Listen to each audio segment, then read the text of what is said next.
upon the cliff where Hilltop stood. I can still see its hanging roofs against the cypress trees.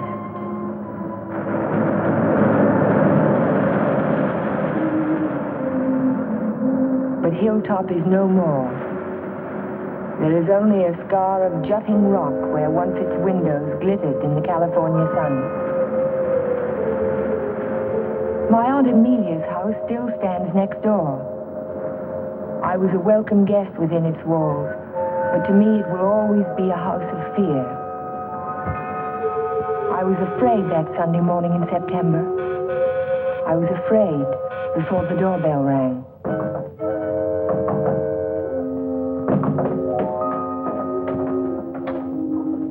Morning, Ella. Good morning, Ray. Hello, Amelia.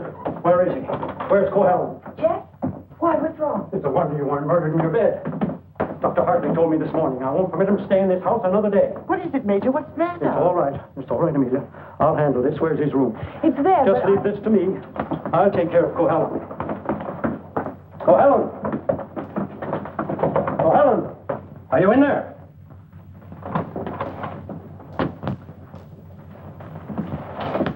He's gone. He can't be. He said last night...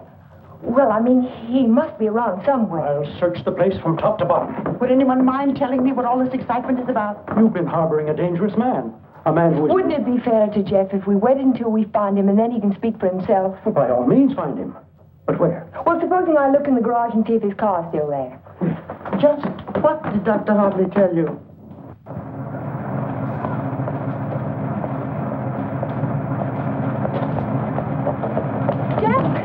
Jeff, are you in there? Jeff! Jeff, are you all right? Major Badger! Hurry up! What's the trouble? What's the trouble? What's wrong? Jeff, I'm sitting in the motor. Oh, my.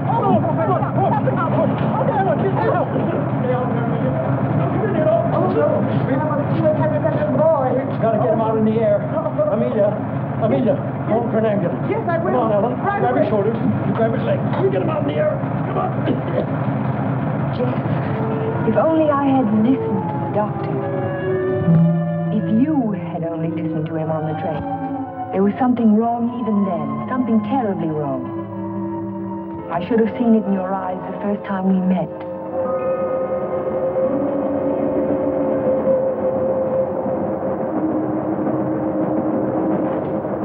Hello, Jeff.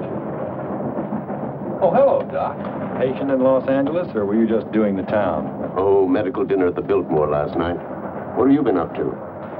I spent a couple of days at the General Hospital. Those dizzy spells again? Nothing serious, I hope. When I need a doctor, I'll come to see you. I was getting some technical stuff for the Veterans Hospital I'm working on. Didn't I hear somewhere that Ben Shepherd donated the land for it? That's right. Join me in a cup of coffee? No, thanks. I've just had breakfast. I'll see you later then. Oh, Jeff, Yes?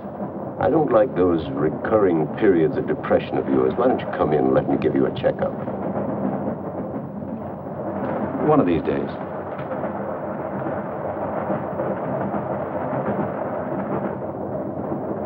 Morning, Elmer. Oh, good morning, sir. How about a little breakfast? You can start me off with some black coffee. Yes, sir. May I? Yes?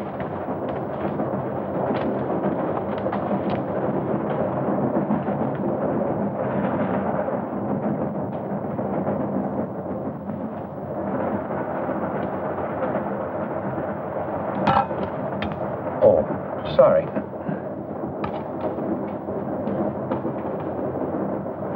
Go ahead, throw it. I'll just save the train from being wrecked. By throwing salt over your shoulder? Oh, by showing proper respect to the powers of darkness. Powers of darkness. What have we here? A disbeliever? Let's see what the tea leaves say about you. Your coffee, sir. Oh, thank you. There's a trick my grandmother taught me. She learned it from an old witch in Ireland. And so you've been drinking coffee ever since? That's beside the point. I see your name scribbled on the bottom of the cup. It starts with an L, doesn't it? It does not. Ah, but it does. The tea leaves never lie. I see it now. L-N. Your name is Ellen. Isn't it? Yes. You'll not be so quick to scoff now, will you? Now, let's see where you're from. I see a large body of water. Not so large as an ocean, but the next thing to it. Now, what could that be? Lake Superior. It's the largest lake in America. And you're from Lake Superior? From Minnesota. Now we'll go into your destination. It's Pine Cliff, of course. You wouldn't be on this train. But where in Pine Cliff? I see here an old woman and the letter A. Now, let me see. The old woman is standing in the garden and she's talking to her neighbor. So you're going to the city, she says. And what train will you be coming back on? Saturday's train, he says. Then you'll have a pleasant companion, she says, for my niece Ellen is coming to visit me and she'll be on Saturday's train. You see, the tea leaves never lie. And neither do the tea bags. But how will I know her, I says to Amelia. Sure, now, she says, just look around the parlor car and the prettiest girl there, that'll be Ellen Foster. You're a real Irishman, aren't you? You've obviously kissed the blonde next to her. Kissed it, she says. I wear it on my watch fob. And just from what part of Ireland do you come? Flatbush.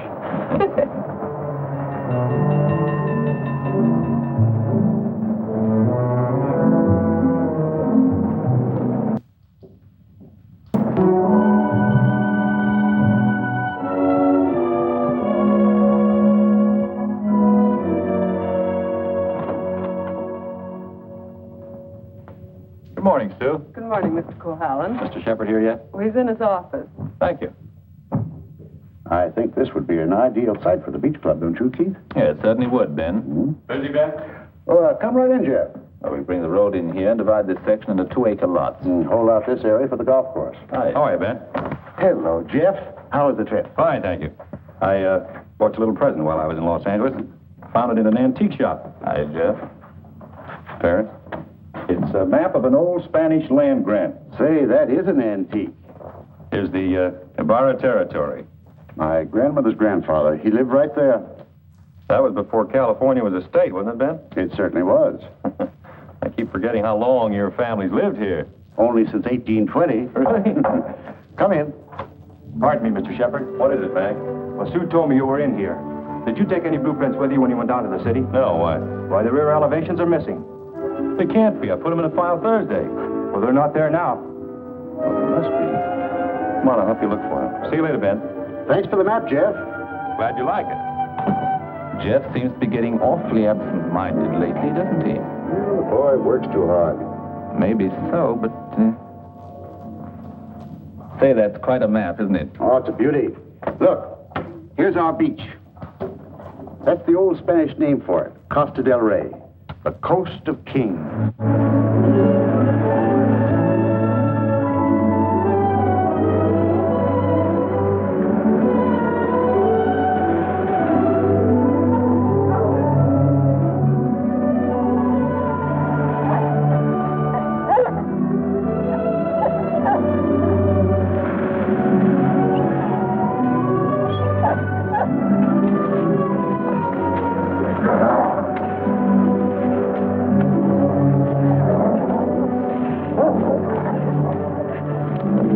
Down, mister, down. Don't be afraid of him. He won't hurt you. Well, I hope he didn't tear your coat. oh no, it's all right. I don't know what got into him. He never barks at people. He seemed to think I was an intruder. Oh, yes. Of course, that must be it. Is this a private beach? Oh, no. It's just that there was someone who used to sun here beside this rock. Well, I'll forgive him this time. I must say you own a very particular dog. I don't own him exactly. They own me. Shamrock and Mr. O'Grady. Mr. O'Grady? Isn't that an odd name for a German Shepherd? Well, it's Herr von Gradenstein on his papers. I translated. Well, I guess I ought to go home. I'll walk along with you.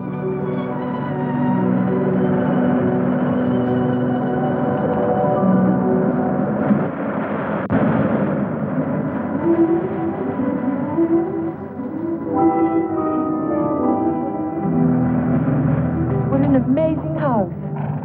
Don't you like it? Yes, I think I do. It looks as if it had wings. As if it could take off and fly across the sea. That's the effect I was striving for when I built it. You built it. My house. Certainly belongs exactly where it is, doesn't it? Yes, I think a house ought to blend with its environment.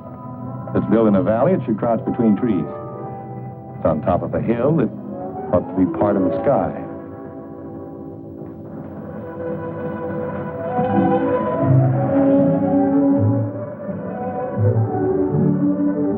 As soon as I put Shamrock up, I'll walk the rest of the way with you. Nice of you to insist. Isn't it?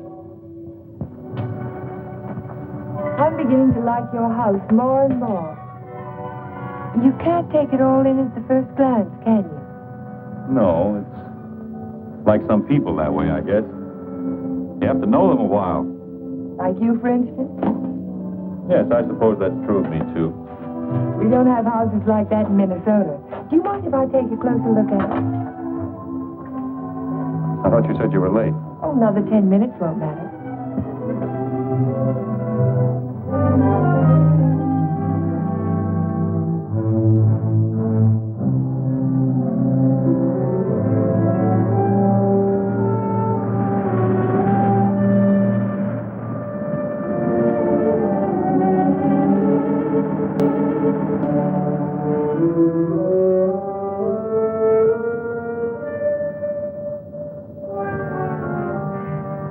May I go in? Why, of course.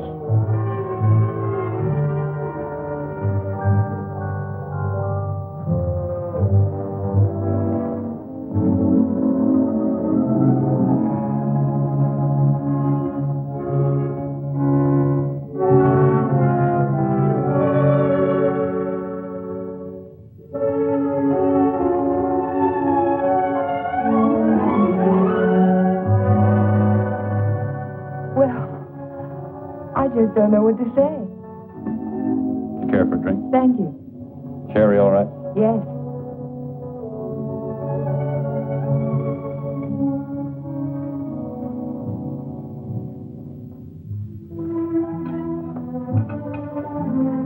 What an unusual picture. By Del Lopez, the Mexican modernist. Thank you. What's it called? Doesn't have a name. What does it suggest to you? Well, it's not real, but then it's not real either. It might be a garden in a dream. Might be. Or he dreamed of the girl who belonged in the garden. That's pretty good. And then she became more important in the garden, and perhaps that's why she's out of proportion. Perhaps she did. Perhaps that's why a woman gets out of proportion to a man. I really don't know anything about modern art. There isn't anything to know about it. It's like music. Its form doesn't have to copy nature to please the senses. Or does it? We were talking about art. I was talking about figures. Are you interested in figures? I have a Sedigliano. You have a what? Sedigliano, an Italian sculptor. I bought one of his porcelains with my first fee. Would you like to see it? Yes, I would. Where is it? Over by the window. Come on, I'll show it to you. This is my good luck charm. It's called Hotai, the Chinese goddess of chance. Sedigliano always...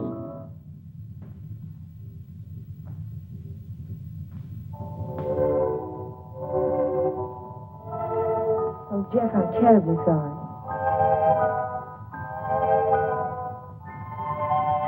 Can it be mended? No, it's beyond mending. Oh. Well, Aunt Amelia may be worrying about me. I suppose I should go home. Yes, I suppose you should.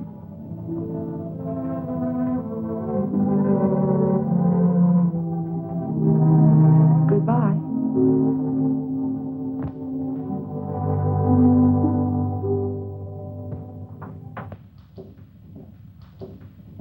Hello, Miss Foster. Is Aunt Amelia at home? I didn't see her go out. Ellen.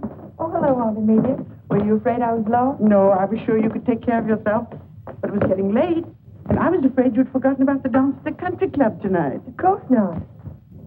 I just ran into Mr. Cohalan on the beach, and I stopped by his house for a glass of sherry. You were inside Hilltop? Why, yes.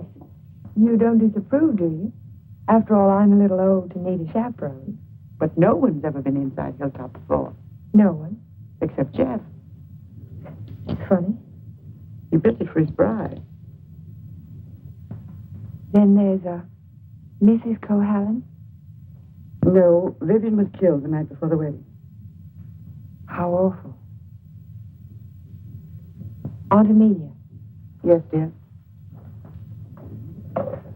What was she like?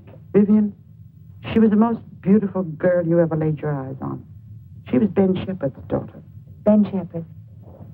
Ben owns most of Pine Cliff. That's why it was such a perfect match.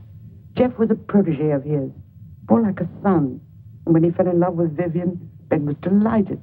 Of course, he adored Vivian, especially after her mother. And I shouldn't talk about a mother. It was such a scandal. Poor Ben. Aunt Amelia, you said that Vivian Shepherd was killed. Was it? It was an accident. Jeff told Ben it was bad luck to have a party before the wedding, but Ben insisted. There were so many people there. Jeff and Vivian stole away in her car, and 5 minutes later she was dead in a collision at 12-mile drive. You never can tell what private tragedies people have had, can you? I mean, when you first meet them. He seemed so light-hearted on the train. He can be that way sometimes, and next minute he's strange. Like never inviting people into his home and never mentioning Vivian's name. I can tell you one thing, we've been pretty worried about Jeff, but the way he's been acting. Well, how would you expect him to act after a shock like that? Seeing the woman he loved killed right in front of his eyes? To wonder he didn't go out of his mind.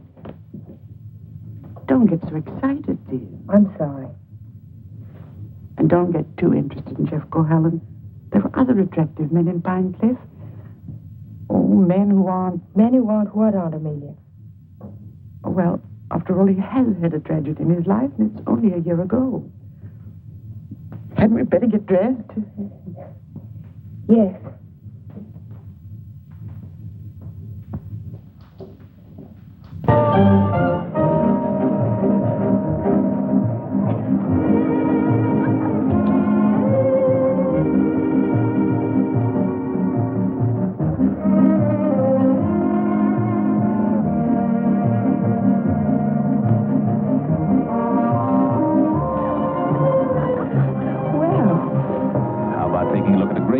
California wall, huh? I can see it through the window. Yes, what I had in mind was a personally escorted tour. Think of my reputation, Mr. Ferris. But I am thinking of it. A new girl in town seen walking with me in the moonlight, why the stag line will give you a rush. I never encourage stag lines. There's no future in them. Well, in that case, we'll sneak out quietly, huh? No, thank you. Thank you, but no. Cold climate, Minnesota. Yes, isn't it? Let's go down the bar, Tom. I see you know our local hero. A charming fellow. Yes, he is. I suppose you fall madly in love with him. Everybody else does. Except you, Mr. Ferris. Oh, I think he's just ducky.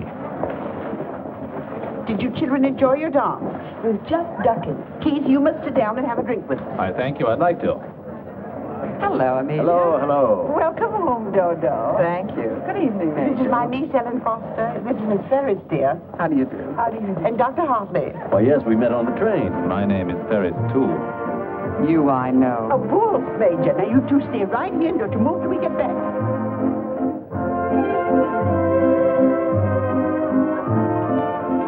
Miss Foster, the only dance I know is a waltz. Will you risk it with me? I'd love to, Dr. Hartley. And how were things at the separation center? Did you have a good time? Reno is delightful. I received my discharge papers yesterday. You'll get your copy in the mail. Well, that calls for a celebration, doesn't it? It certainly does. In that case, I'll take you down to the bar and buy you a drink. Oh, really? Oh, come now. We're civilized people, aren't we? Well, I guess it can't do any harm. You know, I think it ought to be a lot of fun, now that we're not married anymore.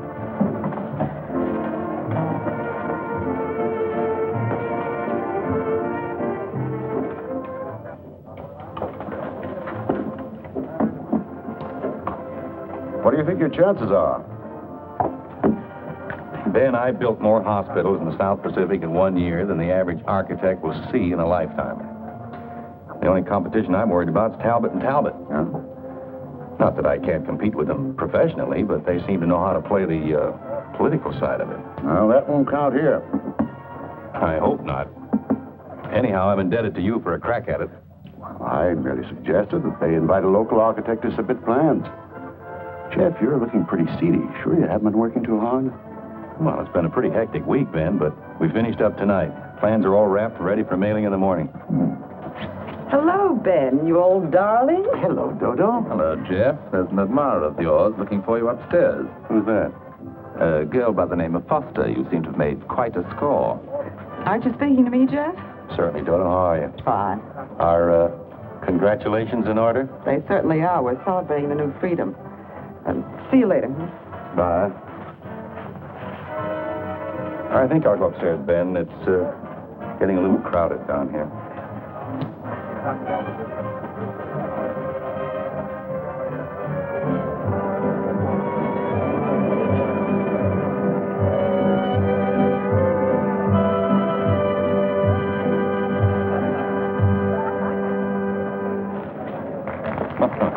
Too long? I'm completely exhausted.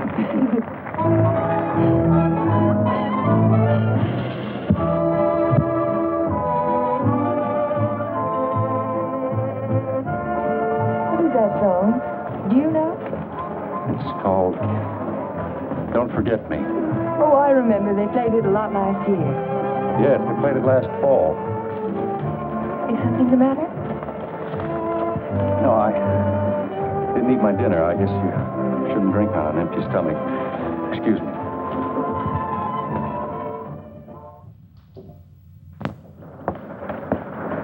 Here, Butch. Such a little animal, and yet he's got an appetite as big as mine. Well, Jeff doesn't answer. Oh, maybe he left early. But he looked so worried last night. Well, supposing he's ill and there's no one to take care of him. After all, dear Jeff's a big boy now.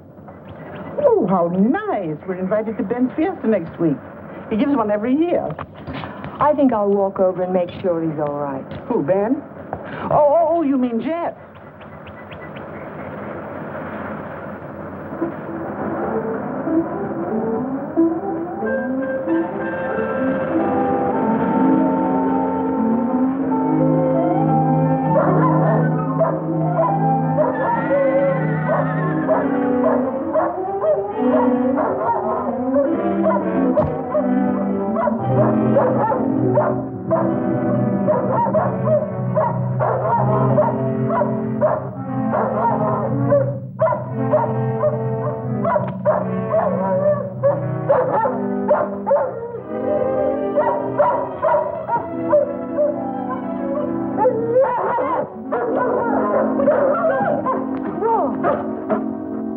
Look at his right front leg.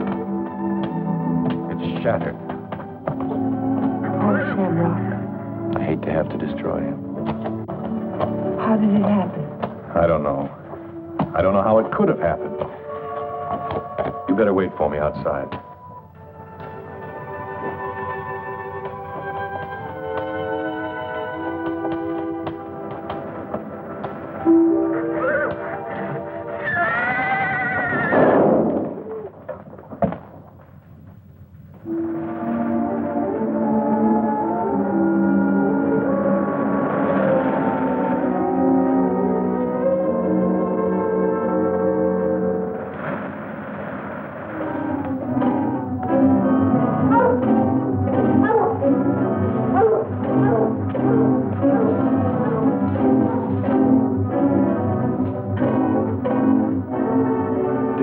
He went. Who? The man. What man? He was hiding in the bushes. Didn't you see him? No. I only saw some branches move, that's all.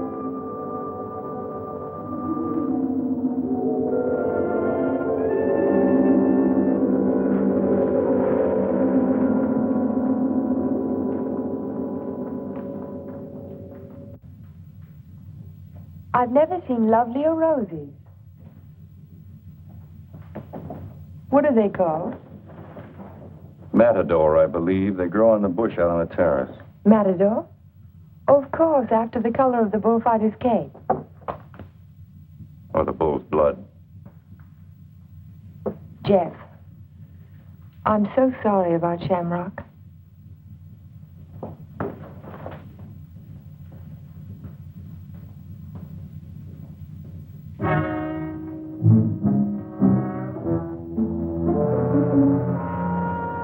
Helen,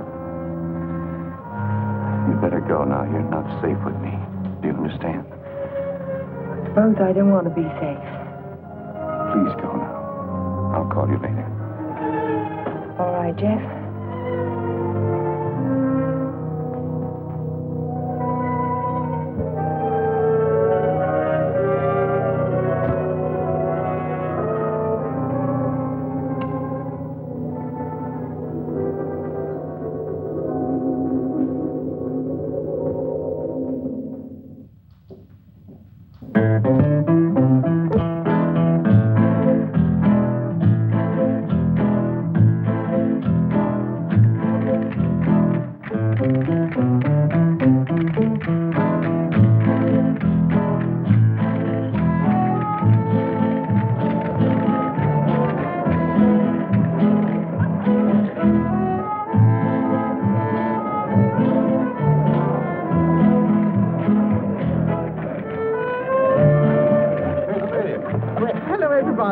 Ben, this is a wonderful part. Oh, thank you, Amelia. Tell me, have you seen the Major? Yes, he's right over there. Thank you. Excuse me, please. Certainly. Will you excuse me, please? All right, Ben. Major, I wonder if you could tear yourself away from these charming people and come and speak with Mrs. Atkinson. She's dying to talk to you. You know, for a woman not even his age. Go ahead. Tell me, what does a certified public accountant do? Especially a pretty certified public accountant. I compile actuarial tables for an accident insurance company. What are the odds against a man fracturing his arm? That sort of thing. Oh, what are the odds? 90 to 1 that you won't break your arm this year. Well, that's good. But if you do, it's 2 to 1 that it'll be the right arm. Or have you noticed that in your practice? No. What I've noticed is that my patients have all their fractures just when I'm ready to sit down to dinner.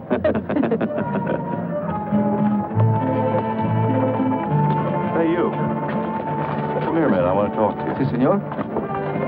Didn't I see you around my place last week? Me? Me, no, senor. I'm sure I saw you hanging around my stable. Me? No, senor. Some other fellow, but not me. Just a minute. All right, quit. Well, I wonder what that was all about. Oh, the morning after the dance, I went over to see if Jeff was all right, and there was a prowler behind a bush. Did you see him yourself? No, but Jeff did. Oh. Cigarette? Thank you. Did you ever compile any figures on the incidence of mental diseases for your insurance company? No, they weren't on our list. Interesting subject. Who's sane and who isn't? Hard to tell sometimes. Do you know anything about paranoia? It's a form of hallucination, isn't it? Delusions of persecution. Starts with an inability to withstand stresses. Normal person experiences misfortune, throws it off sooner or later. But if a person is psychotic to begin with, he may start to imagine things. He might even begin to imagine there's a conspiracy against him. That's when he gets dangerous. Do you have a specific case in mind, Doctor, a person that you're treating? No, it's out of my field. I'm a general practitioner, not a psychiatrist. Senor Doctor. Yes. Lady call on telephone, very sick. You come right away? Did you get the address? Si, senor. Oh, thank you. Forgive me, please. Of course.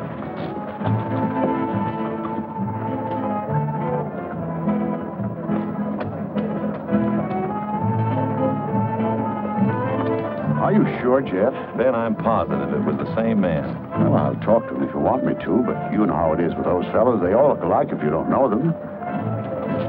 Maybe you're right, Ben. So the guy gets up and he says, Keith, you take a powder. Oh, the guy was bigger than I. What can I do? same thing happened to me, only he wasn't so tall. Oh, I remember all too well. For that evening. Excuse me, honey. I'll be back in a while. Certainly. Because the rest of the committee feel that a local architect should have the job. Ben, may I see you a moment? Surely. Excuse me, Jeff. Certainly.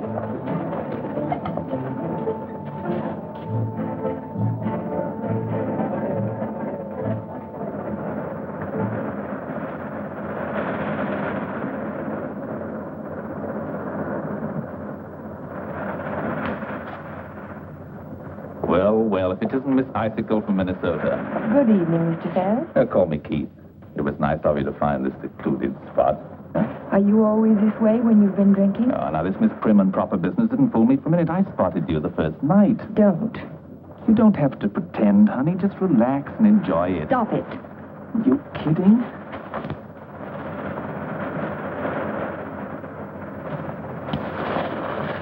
Jeff. Hello, Galahad. Been playing Peeping Tom? Get out. Don't be ridiculous. As I was Would you saying, mind honey, leaving us alone? Jeff, please I'd like to don't. have a few words with him. Privately. If I ever catch you around Ellen again, I'll run you out of Pine Cliff. Galahad, you frighten me. I'm warning you, I mean it. Keep away from her. I know too much about you. So what? You'll never open your mouth. That's the beauty of it. It's your story, and you're stuck with it. I don't have to open my mouth. I can close yours. What are you two boys arguing about? What does anybody ever argue about? Politics. Oh, politics. Keith, will you do me a favor? Dr. Hartley had to leave on an emergency call. Will you see that Dodo gets home? She has a little headache. I'd be glad to. Ben, don't you think maybe I'd better? Look, I pay her alimony. I'll take her home.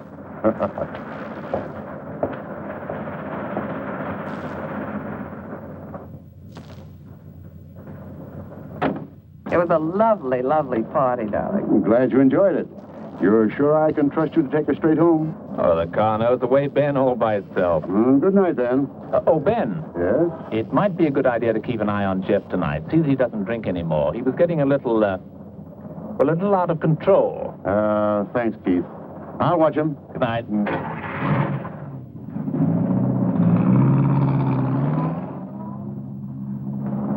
Still cutting the lad's throat, I see. An inch at a time. Every little bit helps. Helps what? Or is it just pure meanness on your part? Don't be stupid. Ben hasn't any heirs, has he? All that money and not even a second cousin. Suppose he should take a notion to leave it all to Cohalan. Where would I be? Out in my ear the day after the will was filed. Well, you don't think he's going to leave it to you, do you? No. No, I'm voting for charity, with Keith Ferris as administrator of the estate. What would you think of a Vivian Shepherd Foundation firm or something or other? That turns even my stomach. You were in the cavalry, weren't you, Major? Well, I'd like to ask you a question.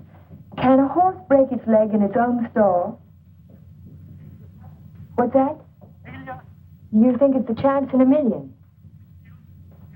No, I was just computing the odds on an accident that happened last week. Well, thank you very much for the information, Major. Good night.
Could you tell where it came from? No. It's around here someplace, but I can't locate it.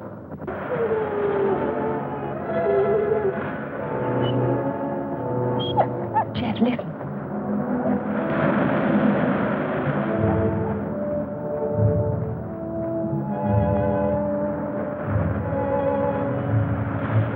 What's the matter, mister?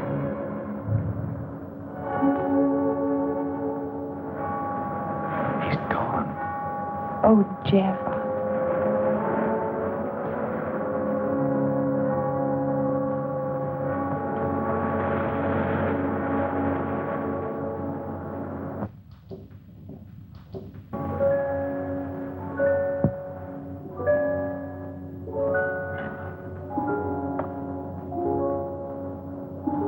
Well, that's about all we can do tonight. Jeff. I want to talk to you. Well, not now. I'm sorry, I didn't mean to be rude, but I'm just not in the mood for conversation. You have to listen. It's important. Well, let's go up to the house.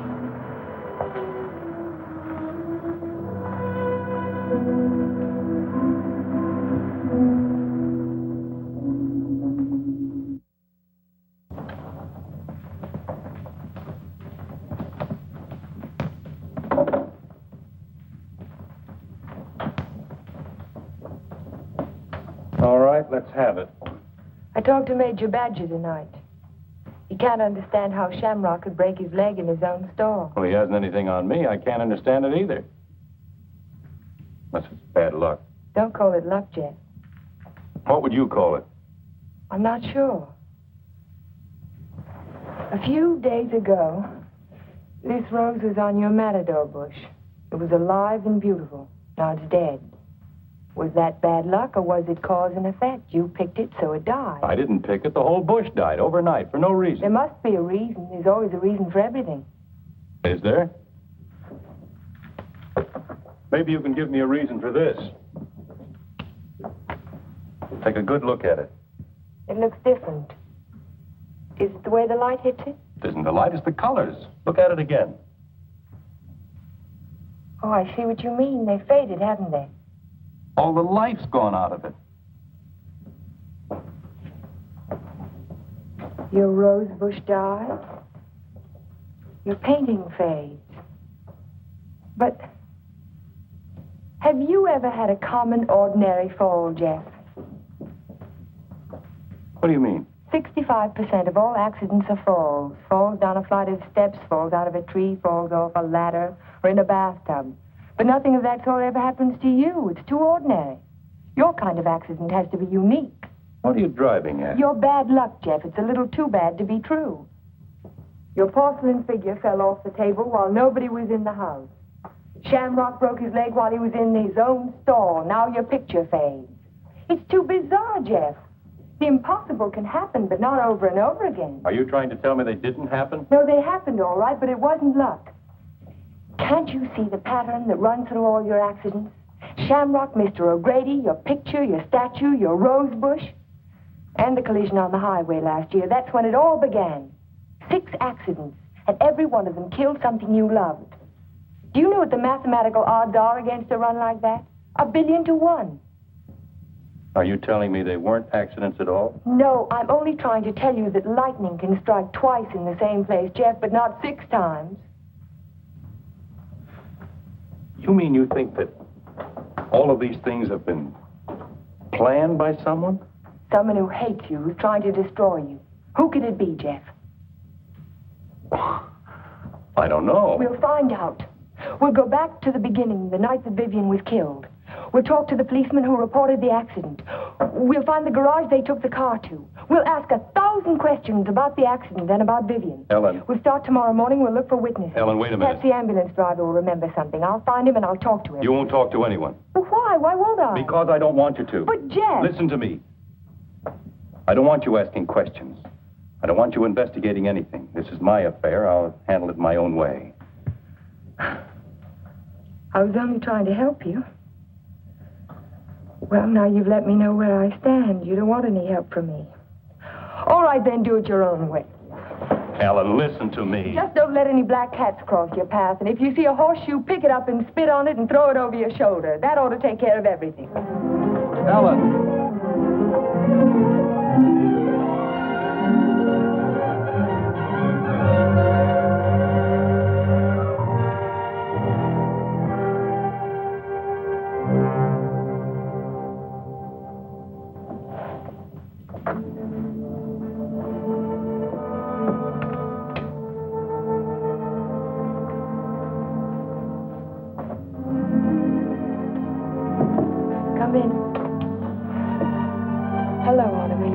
Tell me good night, dear. I'm sorry.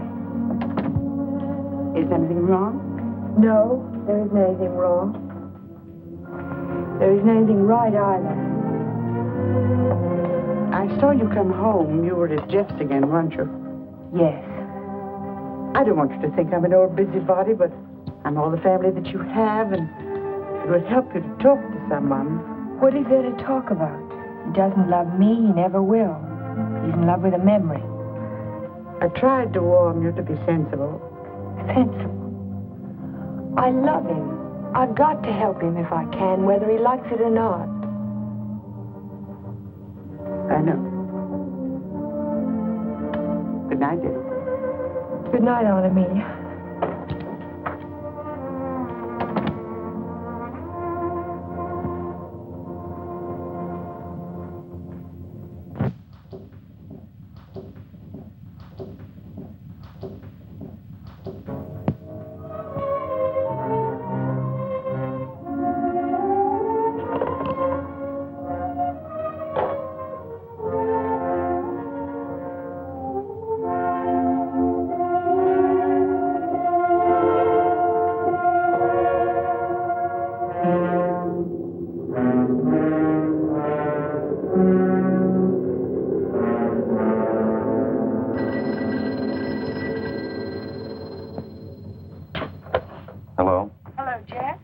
Ellen. I've taken your painting to an art shop. You did what? I found out some very important information. If you come over tonight, I'll tell it to you. No, I can't tell you now. Look, I thought you understood I was going to handle this in my own way. Don't argue, Jeff. Just come on over. Goodbye. Well, what do you think? It's hard to understand why it's faded. The artist didn't use pen colors, he didn't even use tempera. There must be a reason. I would say this was painted with London watercolor. That's the best you can get. Nothing fades them except continuous exposure to strong sunlight for at least a month. That's impossible. I can't imagine what caused it. Well, I tell you what I can do. I can talk to a couple of artists I know. They might have an idea. I think my best bet is to go and see Trilfit. He's a watercolor man. He's one of the best. He ought to know everything about it. I think I'll catch him tomorrow morning. You know Trilfit, the naturalist. He painted dogs and horses and cows. My wife, he made a beautiful painting. Thank you very much. I'm sorry to trouble you. Oh, no trouble at all. Oh, Miss Foster. Yes? I just remembered something. Years ago, I framed some pictures for a painter by the name of Torres, Vicente Torres. One of the paintings was an old lady playing the guitar. It was a watercolor. And it faded? The man who bought the picture took sun lamp treatments that winter, and he took it on a couch right under the painting, and he was mystified why the color faded.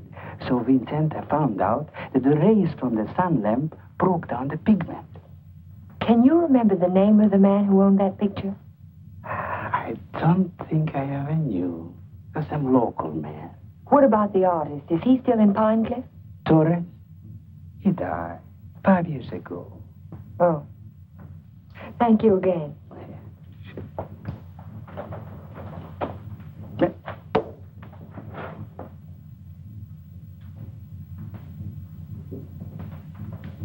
Very strange. Have you told anybody else about this? Of course not. But someone in Pine Cliff knows that you can fade the colors out of a painting by turning a sun lamp on it. If we can find out who owns that picture, Jeff, the portrait of the old woman with the guitar... What would it prove? If somebody wants to destroy a painting, there must be 100 easier ways of doing it. That's not all. Read this.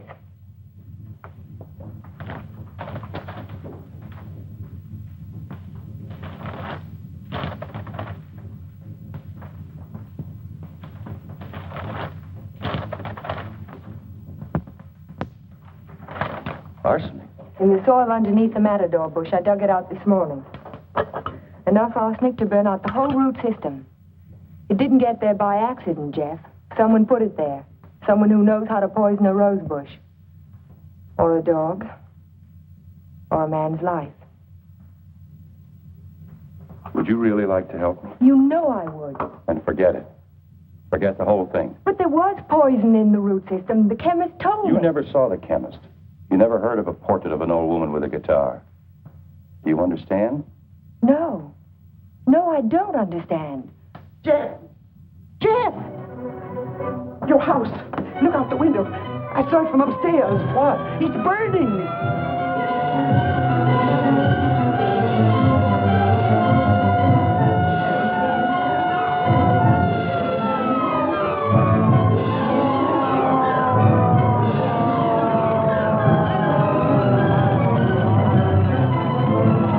Sorry, we won't be able to save much, Mr. Cohalan. The fire's got too big a stern.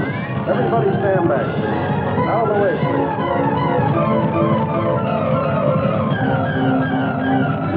Hello, Jeff. A lovely fire, isn't it? You know, you can see it for miles. Jumped right in my car and drove over. Wouldn't have missed it for anything.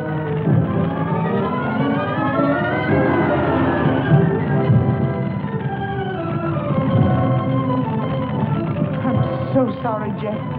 Such a beautiful house. I'm glad it's gone.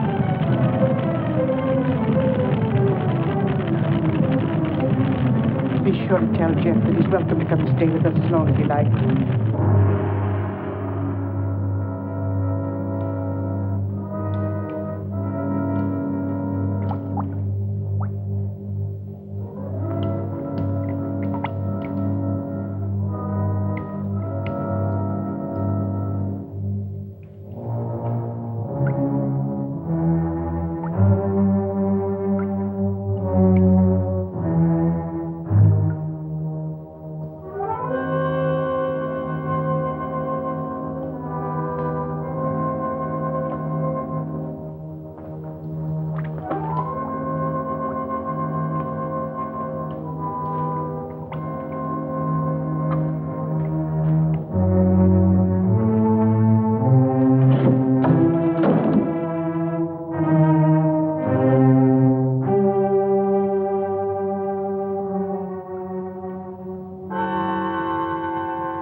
No, he hasn't come in all day.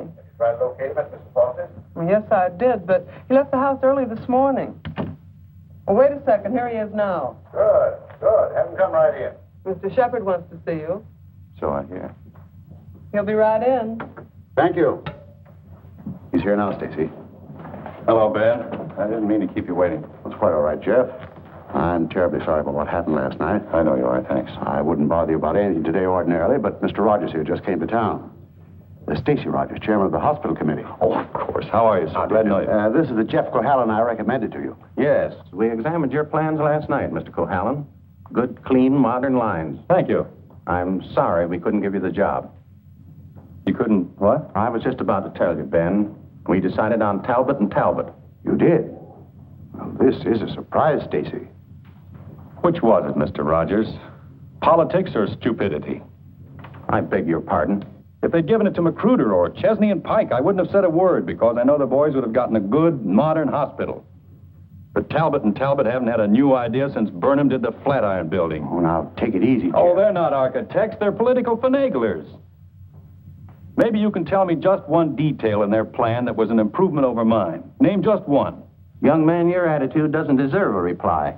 But since you're a friend of Mr. Shepard's, I will say to you that no member of the board, myself included, could understand how a reputable architect would submit his design for an important building with no interior detail whatsoever. No detail? There were 17 blueprints of the interior, right down to the placement of the operating tables in surgery. You may have drawn them, young man, but you didn't send them to us. There were no interior details? None at all. Could they have been misplaced somewhere in your office? Not possibly. The sealed packages were opened in the presence of the entire board. Maybe you misplaced them, Jeff. You know how absent-minded you've been. Suppose you can find the duplicates. Would the board be willing to reconsider? That's impossible. The contract has already been awarded.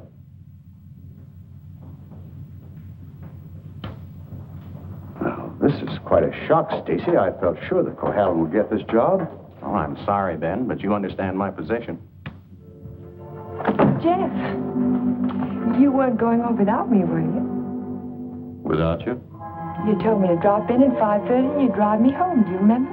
I'm not going home now. Oh, is anything wrong? Everything's wrong. Come on, let's get out of here.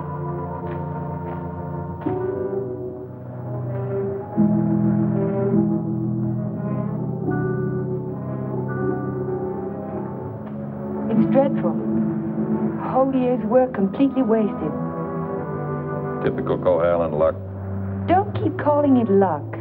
Supposing someone took those plans out of the office and wrapped the package over again.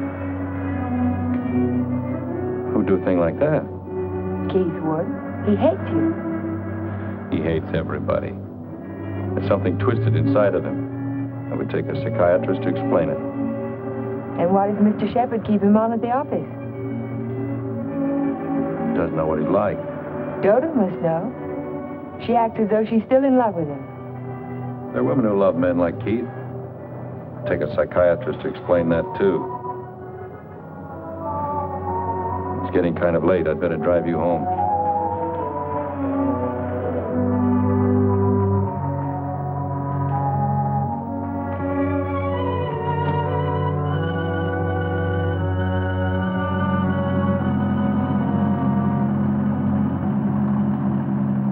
Isn't this near where...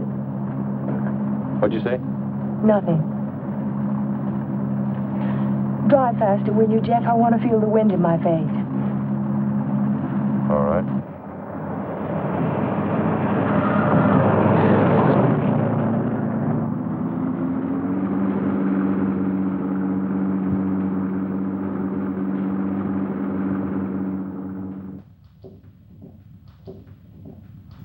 Here you are, Miss Foster. 296 Hall Street, Fall River, Massachusetts. Thank you very much, Sergeant. Just one thing more. The accident happened on 12 Mile Drive, didn't it? That's right. Just 3 miles from Pine Cliff. Thank you very much. Traffic Department. Miss Foster. Who? Just a minute, please. Oh, Miss Foster. It's for you. For me? Hello? Miss Foster? This is Dr. Hartley. Oh, hello, Doctor. How on earth did you know I was here? My office is just across the street. I saw you go into the police station as I parked my car. Are you in trouble, Miss Foster? In trouble? Why, no. I mean, not exactly. I think you better drop into my office. Can you come over right away? Well, I have a long-distance phone call to make first. Well, just as soon as you complete your call. Yes. I think I could come by in about 20 minutes. Thank you.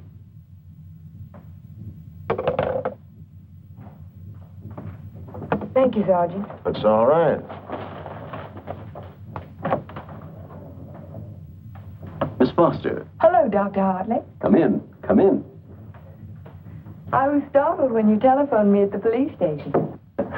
Well, I'm very glad I spotted you when I did. Why did you ask me if I was in trouble? Well, the fact is, I'm in rather an awkward position.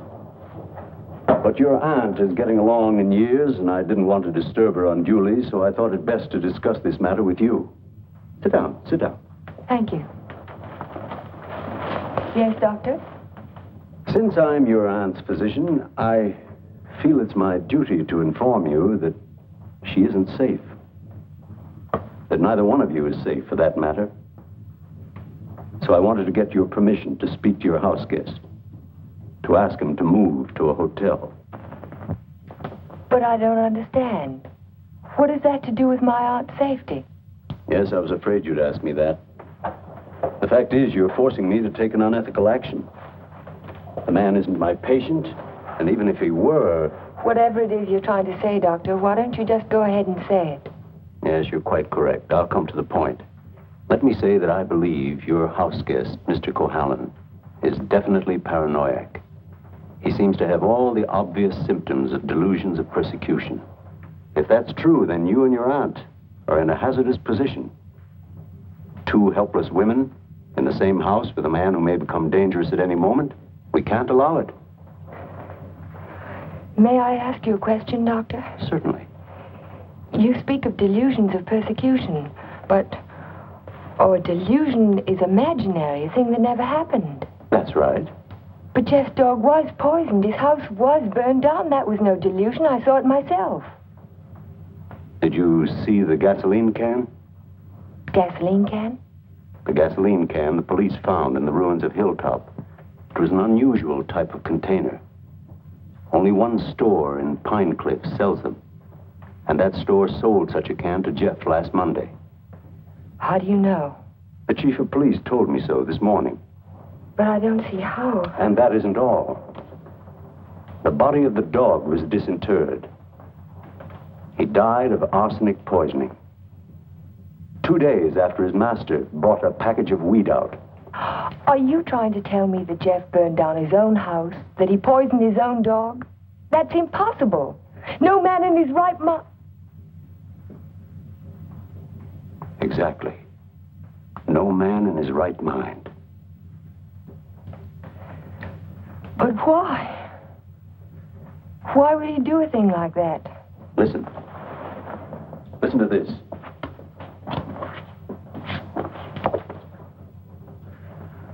Once the feeling of guilt is firmly established in the subconscious, the patient may do injury to himself as a form of penance or self-imposed retribution.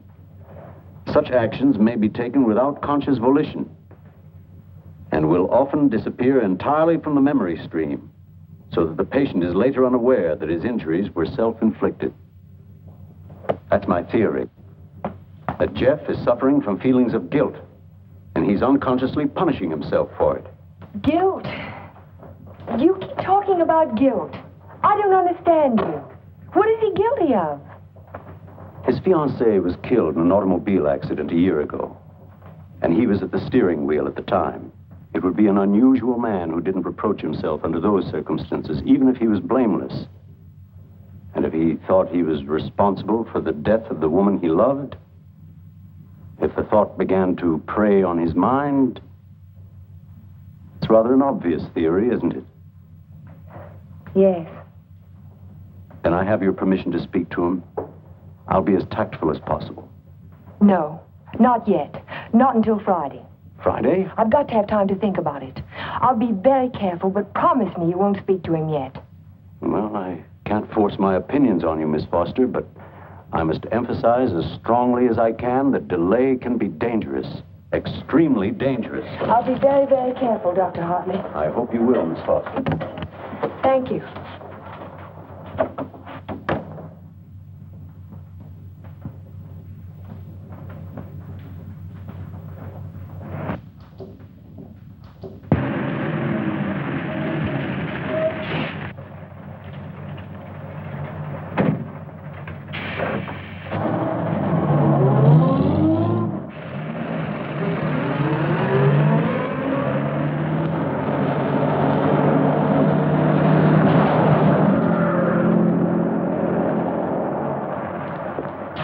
That man must be crazy. Thank you very much.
Hello, Jeff. Hello.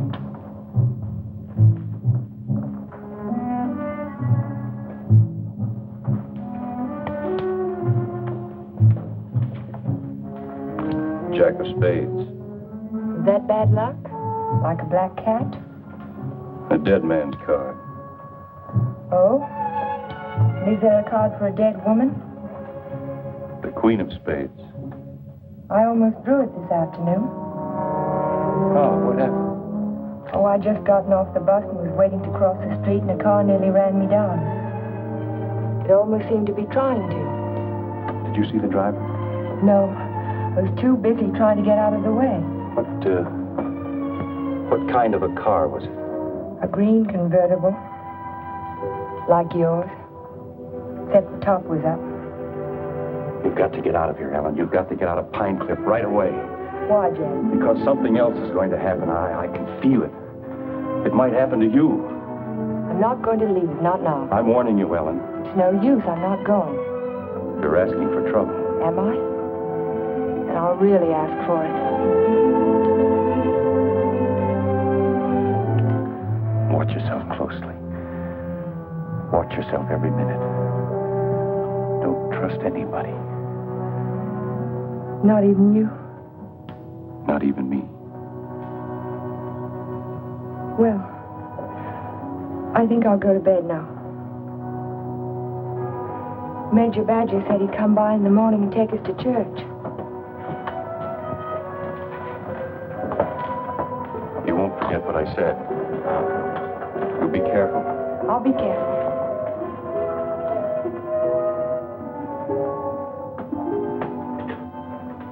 Jeff. Yes? How long have you known Dr. Hartley? For years, ever since I came to Pine Cliff. Has there ever been any bad feeling between you? No, why should there be? Well, he thinks that the shock of Vivian's death might have affected your mind. He thinks that you might be paranoid.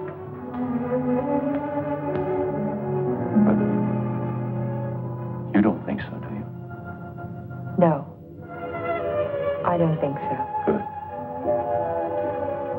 Good night, Jeff. Good night, Ellen.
had to see you again. I wanted you to have this. Don't be afraid to use it if you have to. I want you to wait for me tomorrow morning. Tomorrow morning? You mustn't leave the house. You mustn't leave the house without me. Promise you won't. All right, Jeff. I promise. You won't forget when Major Badger arrives? No, I won't forget. Good girl. Good night.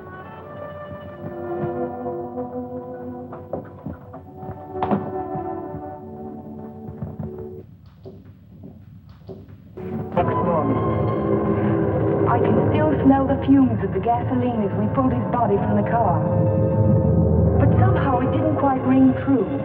I couldn't believe that Jeff would try to kill himself. No suicide note was found, but the local architect was discovered in the Foster garage with the door closed and his car motor running. He was immediately removed to City Hospital, where latest reports from Dr. Raymond Hartley advised that Cohalan is now definitely out of danger. On the national scene, Congress resumed its discussion of the Morse-Conlon bill today. Labor spokesmen have announced that they will request an amendment guaranteeing... I'd like some more coffee, nurse. With cream and sugar? How did you get by the no visitors sign? I walked right straight past it to ask you a question. Oh, you did? Well, suppose you walk right straight past it again, going the other way. Not till you've answered my question.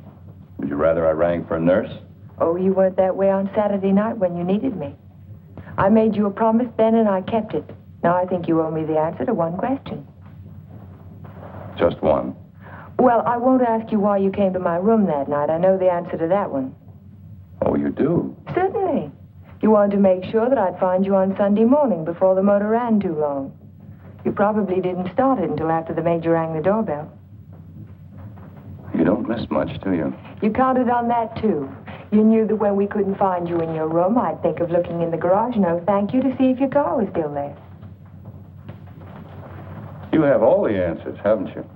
All except one. Why did you fill those buckets with gasoline? Fill the buckets? Oh, you saw that, too? Yes. I wasn't filling buckets. I was draining the gas tank. So if you didn't show up in time, the motor would stop running as soon as the gas in the carburetor was gone. But why? Why did you do it? You had your question. Don't be technical. Why did you pretend to commit suicide? When that car almost ran you down Saturday morning, you don't think that was an accident, do you? I couldn't get you to leave town, so I had to give him a different target. Different target? Me. Man doesn't kill my rose bush and my horse and my dog and then stop there. He must want to kill me. I can't wait any longer, not while strange automobiles are trying to run you down on the highway. I've got to force his hand now. I want him to think that it's safe to take a shot at me. Don't you understand? Not quite. I've tried to commit suicide, haven't I? It was on the radio. It says so right here. So what if somebody takes a shot at me now and leaves the gun in my hand? It's an open and shut case, isn't it? The police wouldn't even investigate. So he's free to kill me now if he can. Doesn't have to hit around the edges anymore. But keep away from me. Don't stand too close to the target. Is that why you wanted me to leave Pine Cliff? That's why I want you to go home now and stay there. Lock the doors from the inside. If you have any visitors, don't let Aunt Amelia out of your sight. Don't trust anyone. Where will you be if I want to find you? I don't know, but I have to get out of here. I can't wait for him to make the next move. I've got to get out and go after him. You say the exhibit was in 1939? The summer of 39. I ought to have that catalog somewhere.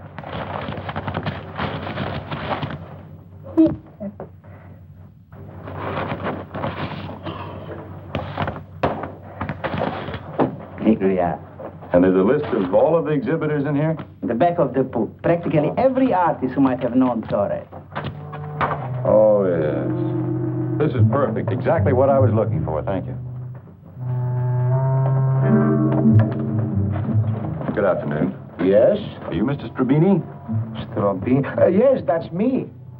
Did you ever know an artist by the name of Vincente Torres? Vincente Torres? Yes. No.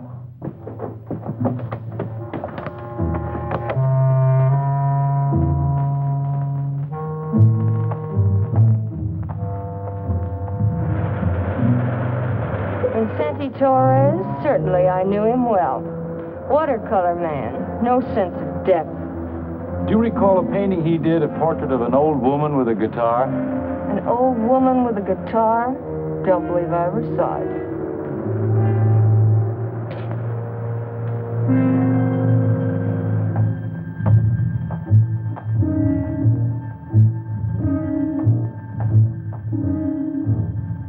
The old woman with the guitar? Yes, I remember when Torres painted it. It was during his Renoir period. Do you remember who he sold it to? Didn't know he ever found a sucker. It was a piece of tripe. Well, thank you. Not at all.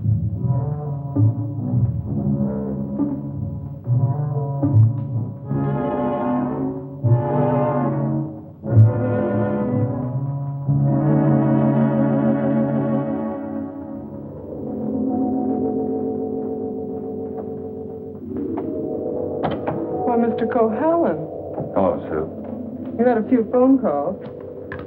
Anything important? I don't think so. A man named Carter called. Said he was a friend of an artist that you knew. The name sounded like Boris. Was it Torres? It could be. Did he leave a number? No. He said he'd call back around 6. What's after that now? When Mr. Shepard's anxious to see you. He's still in the office. Okay. Shepard Estates. Oh, yes, just a minute. Mr. Carter. Hello? Yes, that's the man, Vincente Torres. Do you remember a watercolor he painted, a portrait of an old woman with a guitar? You do? Do you remember who bought it? You're absolutely certain? Oh, thank you.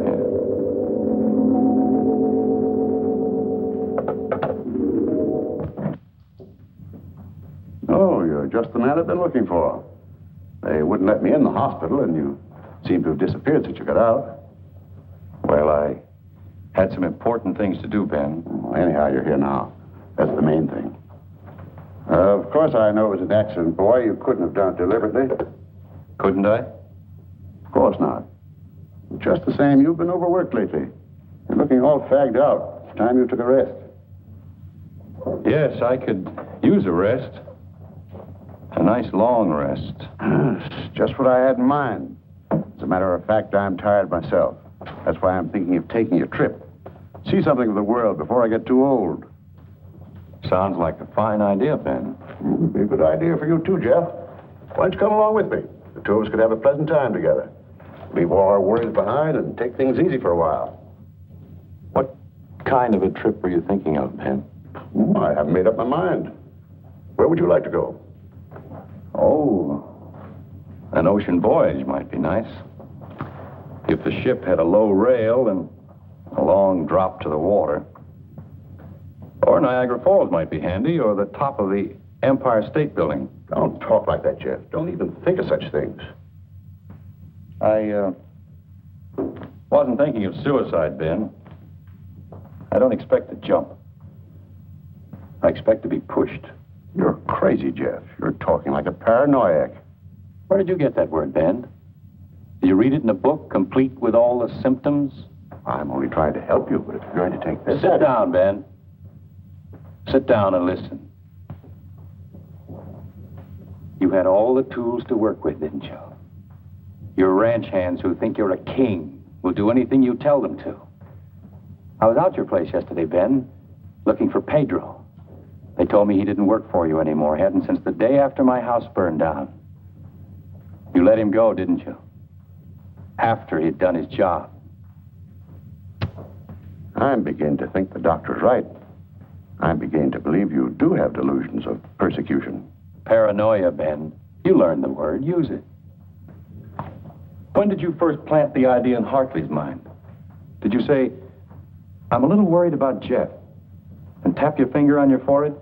Jeff, I'm not going to talk to you any longer. You're not in your right. Not while you're in your present mood. I wouldn't do that if I were you. You haven't answered my questions, Ben. Are they too difficult? Let's see if you can answer an easy one. Whatever happened to that painting that used to hang in your living room, the portrait of an old woman with a guitar? Wasn't in the living room. It was in my study. Why? When'd you get rid of it, Ben? After it faded? After you found out what a sun lamp can do to a watercolor? Do you want to know who put me on your trail? You did yourself. When you tried to convince me I couldn't trust my memory anymore. I hate to say this, Jeff, but you can't trust your mind anymore. Can't I? I made a written list the night I wrapped the hospital plans to make sure nothing was left out. And 17 blueprints were missing when the package was opened by the state board. No one could have tampered with that package but you. No one else knew it would be on my desk overnight. I didn't know anything. Yes, you did. I told you. At the country club. You wanted to destroy my faith in my work, didn't you? It was the only thing I had left. Oh, Jeff, this is ridiculous. That's what I thought at the beginning. But once I began to suspect you, it all fitted together. I even remembered that your foreman was in the store the day I bought the can of gasoline. That gave you an idea, didn't it? Yes. It gave me an idea. How do you like your own medicine? How do you like waking up every morning wishing you were dead? Then you don't deny it anymore. No. I'm glad you found out. Because you can't do anything about it. Go tell somebody I poisoned your dog. Go say I burned down your house. What they'll think, don't you? They'll think you're crazy. I don't care about the others. It's what you think that's important. You've been like a father to me, Ben. In a funny kind of way, you still are. What made you change? What made you start to hate me? Was it Vivian? You killed her. I did everything for you that one man can do for another. And how did you repay me? You murdered her. Not murder, Ben. Not murder. A drunken man at the wheel of an automobile. What is he if he isn't a murderer? Go in there. Can't go in there. No. Ellen, what are you... Jeff. Mr. Shepherd, this is Mr. Nelson of Fall River, Massachusetts. Last year he was driving through California, and when he reached Pine Cliff, he had an accident on 12 Mile Drive. Is this the man who was driving the car in which the girl was killed? Well, you said not to say anything when you paid my damages. Go ahead, answer. No. No, it wasn't. It was that fella back there.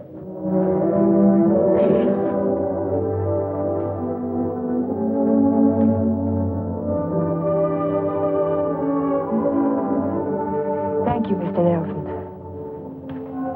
I tried to keep it from you, Ben. At the party you gave the night before Vivian and I were to be married, I don't know whether you remember or not, I said something to you about the room being a little stuffy. I wanted to go outside for some air. I was really looking for Vivian.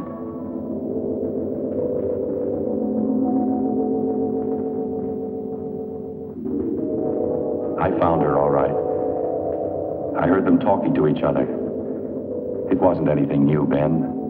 It had been going on for years. All the time I was overseas. He was telling her why he'd never marry her. He couldn't. Dodo wouldn't give him a divorce.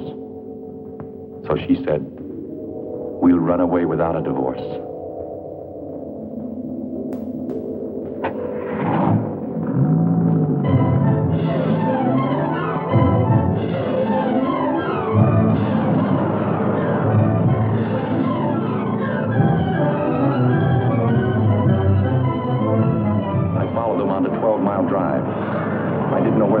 But I knew I had to stop them if I could. He was going as fast as the curving road would let him.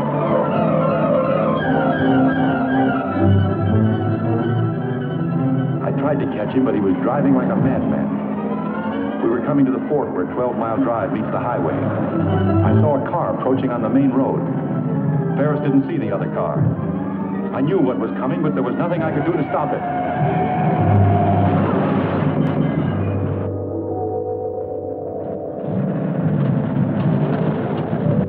I jumped out of my car and ran toward the wreck.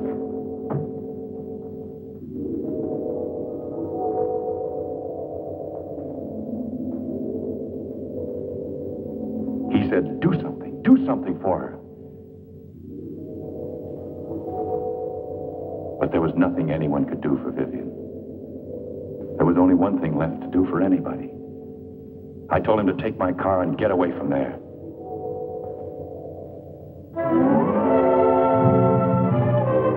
I didn't want you to find out how she died, Ben, or what she was really like.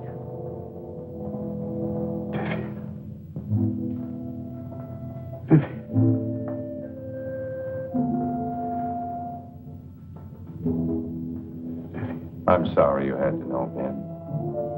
Even now.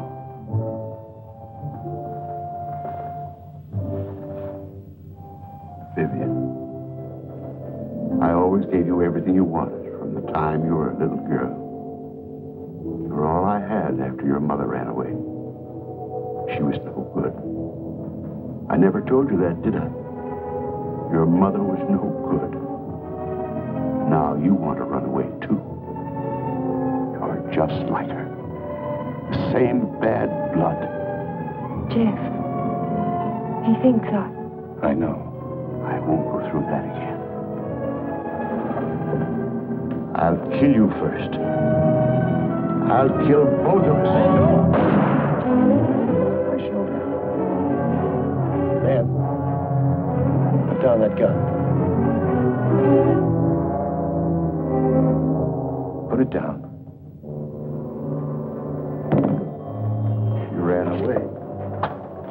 She ran away from me.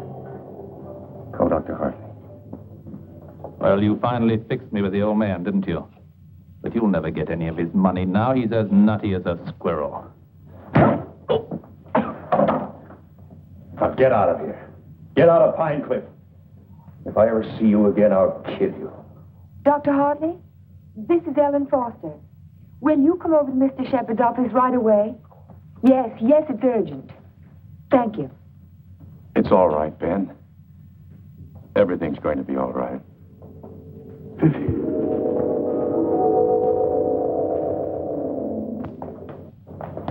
Well, Doctor, will he live?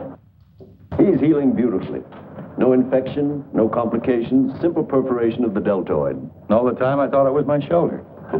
You won't need that thing anymore. Good. He'll be as good as new in a week. Tell me about Ben. Well, Amelia, Ben was the psychopath, of course, from the beginning. I ought to have suspected it, of course. Now he's had what the psychiatrists call a catharsis. He's brought his troubles out into the open. Ellen helped to bring them out when she phoned Fall River. He'll be all right now, in time. Well, I'm very happy to hear that. Well, I hate to drag myself away, but the ill and injured are waiting. I'll see you to your car, Doctor. Bye, Ellen. Jeff. Goodbye, Dr. So long, Doc. And now, young lady, suppose you come along with me.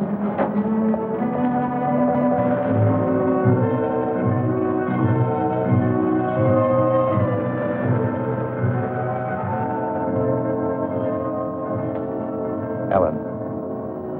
Yes, Jeff? There's something I've been wanting to ask you. Yes, Jeff? How in the world did you ever find that fellow from Fall River? Oh, I found him in the traffic accident records at the police station. What made you think of him? The way you drove your car on 12 Mile Drive the other night. You could never have driven so recklessly with me if you'd been at the wheel when Vivian was killed. Not on the same road in the same place at the same time of night. You're pretty smart, aren't you? No. Yes, you are. You're very smart. No, I'm not. Oh, yes, you are. No, because I thought that you loved her. I thought you loved her all the time. I never really loved anyone. But you.